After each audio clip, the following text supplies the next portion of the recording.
Hi friends, ఇప్పుడైతే మేము నంద్యాలకు వెళ్తున్నాం. సో నంద్యాలకు వచ్చాక బస్ కోసం వెయిట్ చేస్తాం. బస్ అయితే రాలేదు. మొత్తానికి ఆత్మకూరు బస్ ఎక్కి బండ ఆత్మకూరు దాకా అయితే టికెట్ తీసుకున్నాం అనమాట. ఇంతకీ ఎక్కడికో చెప్పలేదు కదా, ఓంకారంకి వెళ్తున్నాం ఫ్రెండ్స్.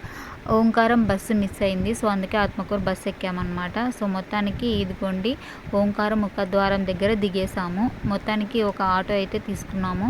సో కానీ ఓంకారానికి ఆటోలు అయితే వెళ్ళవంట. మేమైతే రాంగ్ టైంలో వచ్చేసాము అనుకున్నాము. సో మొత్తానికి సింగారంలో మా రిలేటివ్స్ ఉన్నారు. సో అక్కడ మా అక్క వాళ్ళ ఇంట్లో స్టే చేసి నెక్స్ట్ రోజు మా అక్క వాళ్ళతో పాటు మేము ఓంకారం టెంపుల్కి అయితే వచ్చామన్నమాట. సో ఆ టెంపుల్ ఇదే ఫ్రెండ్స్. ఇక్కడ మనం శ్రీ ఓంకార సిద్ధేశ్వర స్వామిని మనం దర్శనం చేసుకుంటాం ఫ్రెండ్స్. మొత్తానికైతే నేను, అమ్మ, ఇంకా అక్క వాళ్ళ ఫ్యామిలీ, పిల్లలు అందరం కలిసి వచ్చామన్నమాట ఈ టెంపుల్కి అయితే. సో లోపలికి వెళ్తేనే మనకి రైట్ సైడ్లో ఒక చెట్టు ఉంటుంది. ఆ చెట్టు కింద ఆంజనేయ స్వామి, నాగమయ్య, నాగమ్మ విగ్రహాలు అయితే ఉన్నాయి. ఇంకా పక్కనే కోనేరు అయితే ఉంది ఫ్రెండ్స్. ఇదిగోండి ఆ కోనేరు ఇదే అనమాట. కోనేరులో అయితే నీళ్లు ఉన్నాయి కానీ ఎక్కువ లేవు, చాలా కిందికే ఉన్నాయన్నమాట. సో క్లియర్గా రాళ్ళు అయితే కనపడుతున్నాయి. మనం కిందికి వెళ్ళి కూడా చూడొచ్చు అనమాట. సో మొత్తానికి చాలా బాగా అనిపించింది.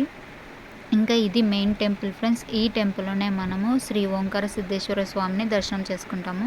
అలాగే లోపల మనం వీరభద్ర స్వామిని, వినాయకుడిని, అమ్మవారిని కూడా దర్శనం చేసుకోవచ్చు అనమాట. సో మేమైతే ఈ టెంపుల్కి రావడానికి చాలా కష్టపడ్డాము. ఆ కష్టంలోనే మాకు అంతా మంచి జరిగింది. అది నేను మీకు చెప్తాను ఏంటి అనేది.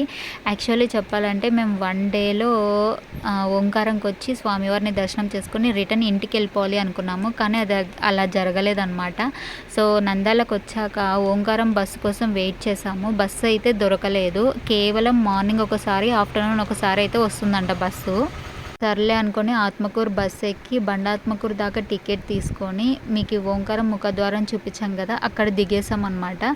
సో ఆటోలన్నా వెళ్తాయి కదా అనేసి ఆటో కోసం చాలాసేపు వెయిట్ చేసాము. ఒక్క ఆటో అంటే ఒక్క ఆటో కూడా రాలేదు ఫ్రెండ్స్. అసలు ఆటోలు రావంట, తిరగవంట అసలు.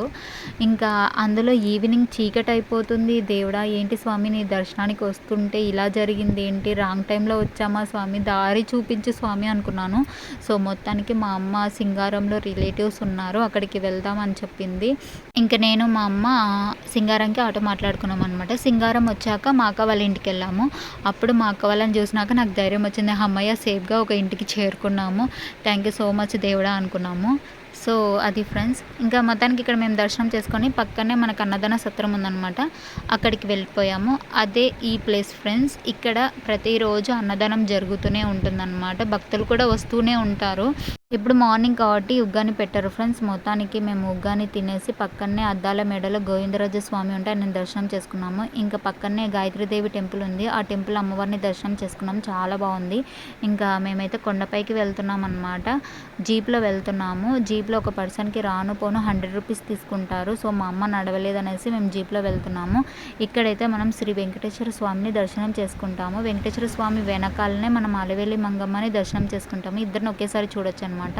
అలాగే పక్కనే సరస్వతీదేవి టెంపుల్ ఉంది, అక్కడ అమ్మవారిని దర్శనం చేసుకోవచ్చు. ఇంకొంచెం ముందుకు వెళ్తే అక్క చెల్లమ్మ దేవతలు ఉన్నారు, వాళ్ళని కూడా దర్శనం చేసుకోవచ్చు. పక్కనే కోనేరు ఉంది, ఆ కోనేరు ఇదే ఫ్రెండ్స్. ఇక్కడ మనం శివపార్వతుల విగ్రహం అయితే చూడొచ్చు అనమాట.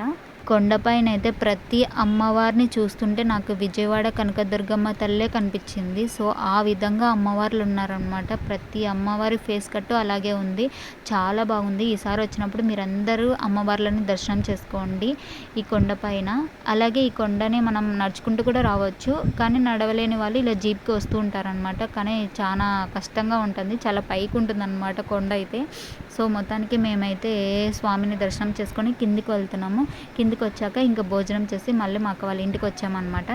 దేవుడి దయ వల్ల మంచి జరిగింది ఏంటంటే మా అక్క వాళ్ళ ఇంటికి రావడము.